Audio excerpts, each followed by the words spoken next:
Hi ಎಲ್ಲರಿಗೂ. ಇವತ್ತಿನ blog ಮಕ್ಕಳ ದಿನಾಚರಣೆಯ ಬಗ್ಗೆ. ಮಕ್ಕಳ ದಿನಾಚರಣೆ ಆಗಿ ತುಂಬ ದಿನವಾಯಿತು, ಆದರೆ ನಾನೀಗ ಇದನ್ನು ತುಂಬ ಲೇಟಾಗಿ ಅಪ್ಲೋಡ್ ಮಾಡ್ತಾ ಇದ್ದೀನಿ. ಈ ಬ್ಲಾಗನ್ನು ನೋಡಿ ನಿಮ್ಮ ಅನಿಸಿಕೆ ತಿಳಿಸಿ.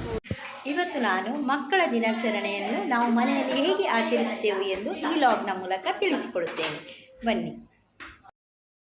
ಮೊದಲಿಗೆ ಮಕ್ಕಳನ್ನು ಸೇರಿಸಿ ದೀಪವನ್ನು ಬೆಳಗಿಸಿದೆವು. ನಂತರ ಮಕ್ಕಳ ಮನೋರಂಜನಾ ಕಾರ್ಯಕ್ರಮ ಶುರುವಾಯಿತು. ಮಕ್ಕಳು ಡ್ಯಾನ್ಸ್ ಮಾಡಿದರು, ನಗಿಸಿದರು, ನಮ್ಮನ್ನು ಹಾಸ್ಯ ಮಾಡಿದರು.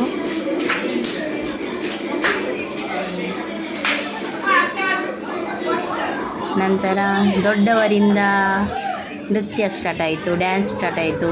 ಮತ್ತು ಚಿಕ್ಕ ಮಕ್ಕಳ ಹಾಗೆ ಅವರು ಕೂಡ ಎಲ್ಲರನ್ನು ನಗಿಸಿದರು, ಕುಣಿಸಿದರು. ಅವರು ಕೂಡ ಕುಣಿದರು.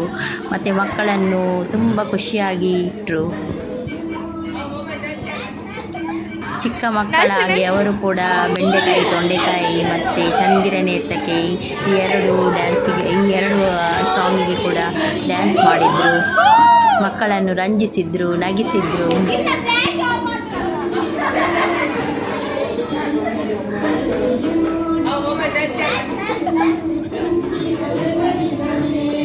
ತುಂಬ ಸುಂದರವಾಗಿ ನೃತ್ಯವನ್ನು ಮಾಡಿದ್ದಾರೆ ದೊಡ್ಡವರು ಸೇರಿ.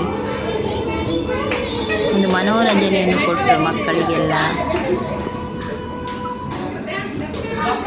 ನಂತರ ದೊಡ್ಡವರಿದು ಮಕ್ಕಳದೆಲ್ಲ ಫೋಟೋಶೂಟ್ ಆಯಿತು. ಫೋಟೋ ಎಲ್ಲ ತೆಗೆದುಕೊಂಡೆವು ನಾವೆಲ್ಲ.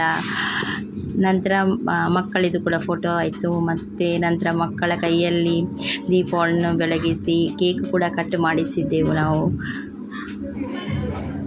ನೋಡಿ, ಮಕ್ಕಳೆಲ್ಲ ಕೇಕೆಲ್ಲ ಕಟ್ ಮಾಡ್ತಾಯಿದ್ರು.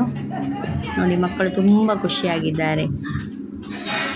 ಇದು ಅವರ ನೆನಪಿನ ಆಳದಲ್ಲಿ ಯಾವಾಗಲೂ ಇರುತ್ತದೆ ಈ ದಿನ.